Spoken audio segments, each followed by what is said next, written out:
네, 관례적인 개회사를 하는 것보다 제가 1999년부터 2003년까지 환경부에서 일하면서 미세먼지, 황사 관련해서 했던 일들 설명드리는 것이 조그마한 시사점이라도 얻을 수 있지 않겠는가 해서 개회 스피치로 급작히 자료를 준비를 했습니다.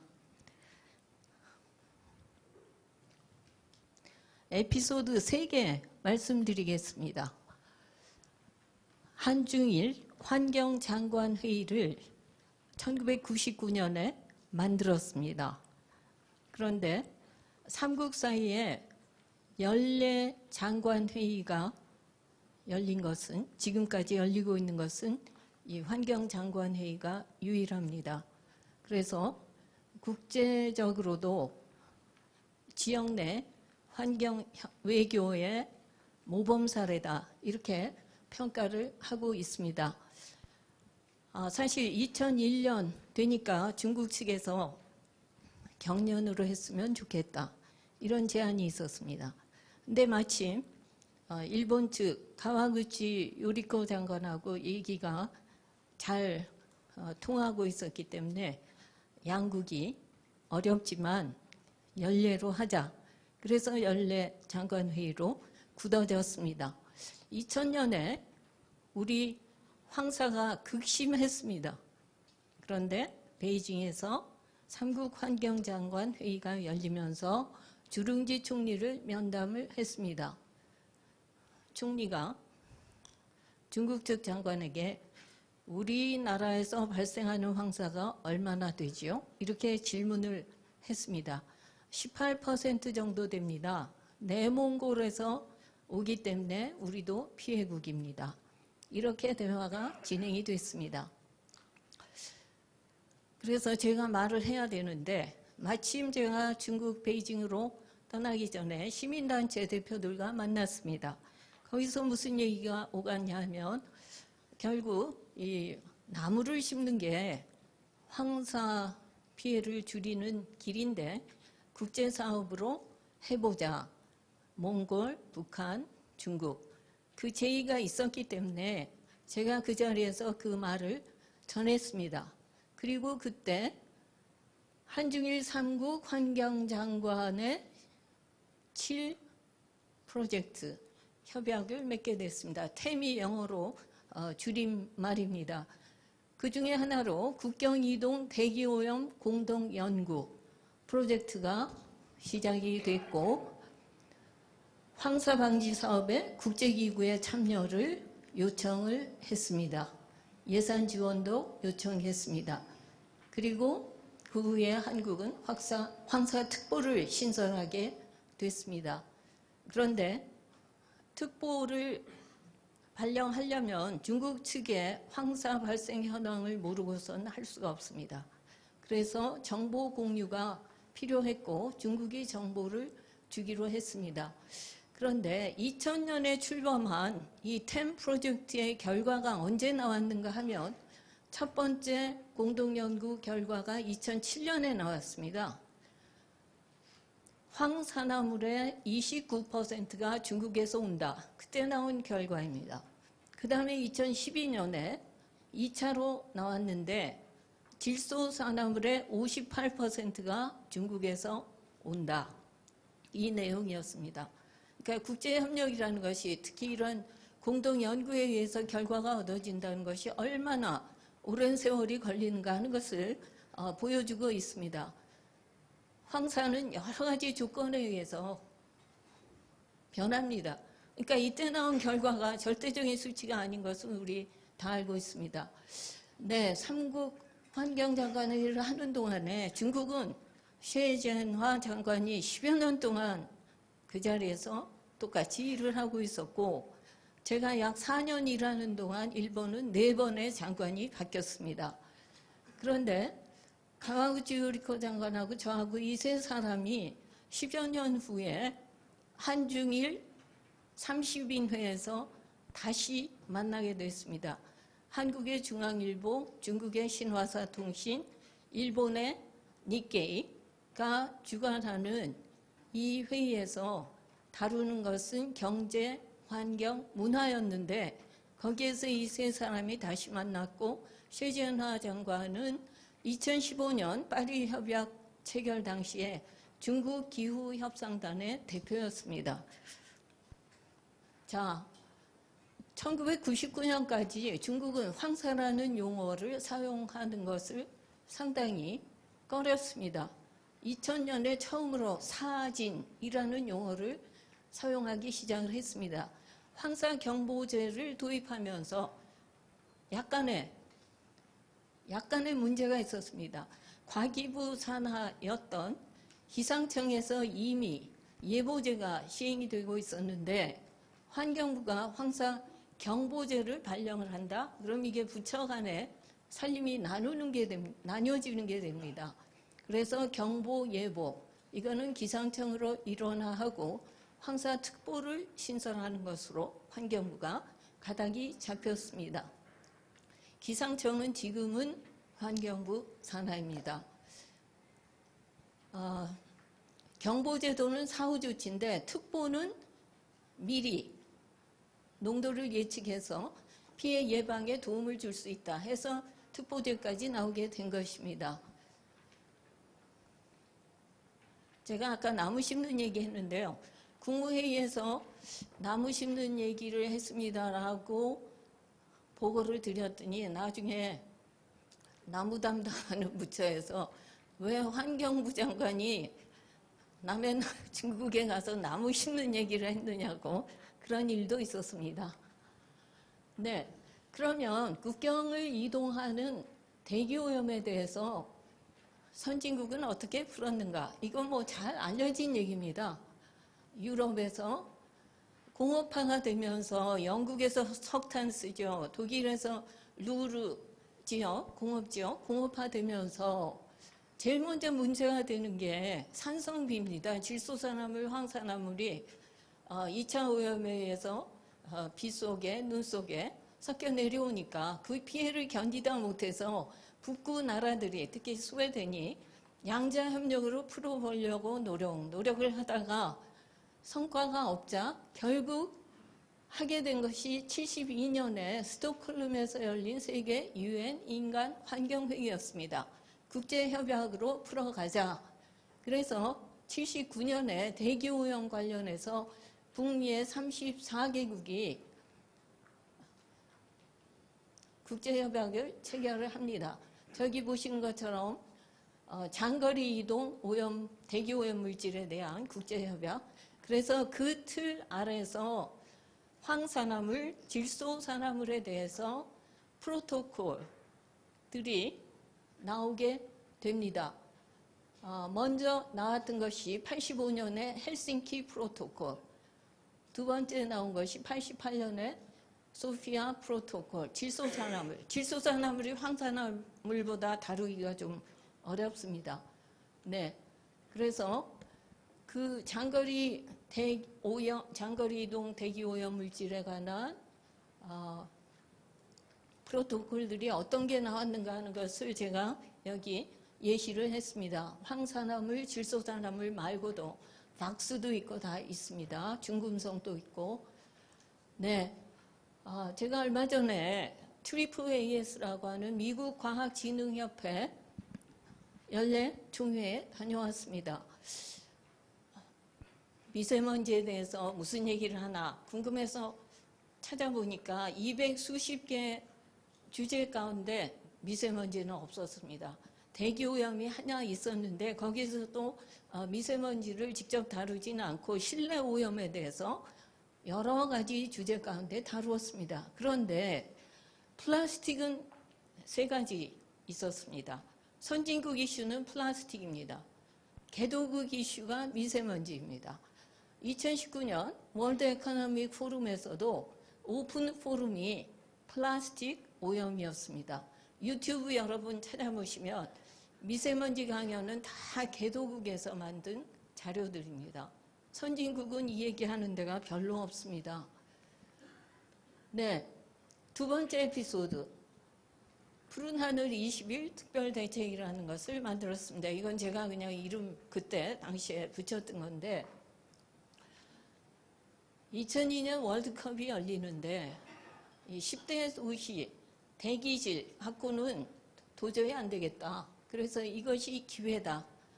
그러면 CNG 버스를 도입을 하자. 그런데 정말 지난한 사업이었습니다. 저는 지금 수소경제, 수소차 도입한다 그러면서 그 기술 문제지만 선진국 기술 대비 어떤가 이런 것도 문제지만 에너지 전환에서는 항상 못지않게 문제가 되는 것이 인프라 구축입니다. CNG 버스의 경우도 마찬가지로 가스스테이션 만드는 게 가장 어려운 사업이었습니다. 지금 이 자리에 전직 환경부 장관이 셋이 있는데요. 이규영 장관이 이때 대기 천연가스 버스 보급할 때 대기국장이었습니다. 정말 이규영 장관 아니었으면 이것이 됐을까 할 정도로 고생 많이 했습니다. 네, 경유버스보다 우선 대당 2,250만 원 비쌌습니다. 자동차 생산업계에 이걸 보존을 해줘야 되죠. 버스 생산 대수라는 게 국내 빤한데 라인을 여러 개 하는 게 인센티브가 없지 않겠습니까? 부가가치세, 취득세, 환경개선 부담금 면제 등등등등. 아무튼 난제가 한 75가지를 풀어야 하는 그런 난제였고 여러 부처가 공동으로 해야 되는 사업이었다는 거에서 참 어려움이 많았습니다. 가장 어려운 게 말씀드린 대로 충전소 설치인데 대도시 중심에 어디 충전소 세울 땅이 비어 있겠습니까? 그래서 결국 그린벨트까지 들어갔고 고생 엄청 했습니다. 나중에 장관 끝나고 나오니까 장관 시절에는 이게 이것이 가장 잘한 일이라는 얘기를 들은 적이 없는데 나오니까 계속 이게 제일 잘한 일이다. 저는 4대 강수의 특별법을 가장 꼽고 있었는데 그랬습니다. 그 다음에 지금 여기 또 고윤아 전 기상청장이 와 계시는데 당시 고윤아 대기정책국장이 수도권 대기 환경질 개선 특별법을 위한 TF를 만들어가지고 사전 이해조정 사업을 했습니다. 이거 굉장히 어려운 일이었어요. 왜냐하면 대기오염 총량제가 그 하나의 골자로서 들어갔기 때문에 그래서 많은 협의를 거쳐서 결국 이 두 가지가 대기질을 개선하는데 공신이었다. 이런 평가를 받게 됐습니다. 2012년까지 공기질 좋아졌다 그랬습니다. 그런데 이후에 느닷없이 미세먼지, 초미세먼지 이게 가장 국민의 큰 관심사로 국가적 재난이라고까지 하는 수준으로 번지고 있습니다. 네, 이제 전문가들께서 말씀하실 내용이기 때문에 제가 시간을 더 끌 수가 없어서 이 부분 그냥 껑충껑충 건너뛰겠습니다. 1차, 2차 오염 이렇게 발생원이 있고 모두 다 가장 크게 에너지와 관계된다는 것은 국제적인 사실입니다. 그리고 여기서 보시는 것처럼 3,000개의 도시지역을 봤는데요. 이 빨간 표시, 개도국이 미세먼지 오염에서 피해가 크다 하는 것이 세계적으로 통계가 잡혀 있습니다. 이 붉은 지역 역시 미세먼지 피해가 큰 지역이다. 그래서 앞으로 PM 때문에 미세먼지 때문에 저 제일 위에 막대 그림에서 보시는 것처럼 인명피해가 가장 클 것으로 예상이 되고 있습니다. 그러면은 미세먼지 농도는 도대체 어떤 요소들이 결정하게 되는가 여기 쭉 나와 있고 그리고 건강에 어떤 영향을 미치는가. 그런데 어제 뉴스에도 예보가 됐는데요. 이 기온 역전 현상 이게 상당히 중요합니다. 세계 환경 오염 역사상 가장 큰 대기오염 사건들이 이 세 가지 꼽히는데, 물론 LA에 광화학 스모그 있습니다. 그런데 이 셋이 가장 치명적인 사고가 무엇 때문에 그렇게 악화됐었느냐? 기온 역전 현상 때문입니다. 그런데 그것은 기후변화하고 관련이 되죠. 저 북극에 해빙이 일어나면서 이 대륙권, 이게 다 영향을 받게 되고, 찬바람이 들어와서 이게 지표면 따뜻하고 서늘하고 더 서늘하고 돼서 공기가 흘러가지고 수직으로 흘러가지고 확산이 돼야 되는데, 이게 거꾸로 기온이 역전이 되면 올라가지 못하고 다 우리가 마셔야 되는 게 되죠. 여기서 나라마다 그 출처가 PM의 발생원이 차이가 난다는 것을 이 그림이 다 보여주고 있습니다. 나라마다 다릅니다. 시기에 따라서, 계절에 따라서도 다르고, 한 나라에서도 지역마다 다릅니다. 이렇게 복잡한 현상을 어떻게 정확하게 인벤토리, 데이터의 인벤토리를 구축하느냐, 이것조차 쉬운 일이 아닙니다. 그런데 우리는 과연 그걸 갖고 있는가? 갖고 있다고 보기 어렵습니다. 네, 서울과 서울 수도권을 대기오염에 대해서 미세먼지 연구를 하면서 나사가 공동연구에 응했습니다. 예, 그래서 나온 결과입니다. 여기서 보시는 것처럼 지역, 그러니까 국내의 미세먼지 발생량하고 중국 등 여기서 넘어오는 거하고 어떻게 되느냐. 저때 시점에서 비율이 34대 51이었다는 겁니다. 중국 대 한국이 34대 51이었고, 그 다음에 1차 오염물질과 2차 오염물질의 비율이 저기 보신 것처럼 2차 오염물질이 굉장히 많다 하는 것을 알 수가 있습니다. 햇빛에 의해서 반응이 일어나는 거거든요. 거기 수증기에 의해서. 그런데 저렇게 차이가 나는데 저걸 어떻게 그때그때 정확히 파악을 하느냐. 사실은 어렵죠. 네, 이거는 아일랜드의 데이터를 제가 PM 2.5인 경우, 초미세먼지인 경우, 초미세먼지는요, 우리 머리카락 한 올에 20분의 1의 크기입니다. 미세먼지는 5분의 1입니다. 그래서 여기서 보시는 것처럼 초미세먼지와 미세먼지의 화학적 조성이 다릅니다. 네, 기후변화가 이런 메커니즘에 의해서 결국 우리에게 인류 문명을 위협하고 있다. 매우 복잡한 그림인데요. 그런데 저는 얼마 전부터 강조하는 것이 미세먼지 따로 다르고 온실가스 따로 다르고 대기오염 따로 다르고 기후변화 따로 다른다. 이것에 문제가 있다라는 지적을 하는데 동의하는 분들이 별로 많지 않습니다. 근데 해외 최근 연구도 그렇고 보면 이걸 다 한 대로 봐야지. CO2가 나오는 데서 온실가스 나온다. 기후변화의 원인, 가장 큰 원인 물질이다. 라고 했을 때 CO2만 나오나요? 거기서 CO도 나오고 넉스, 석스, 막스 다 나오는 건데 그걸 어떻게 따로 띄어서 CO2 따로 보겠다 그러고 하는지, 저는 그 부분에 대해서 우리가 보다 통합적인 접근을 해야 된다 하는 점을 강조하고 싶습니다.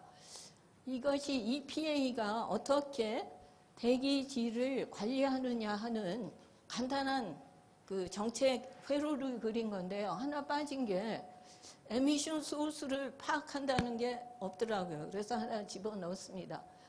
네, 4차 산업혁명 시대입니다. 그러면 우리가 이 문제를 풀 수 있을까? 풀 수 있다고 희망적으로 생각을 해야 됩니다.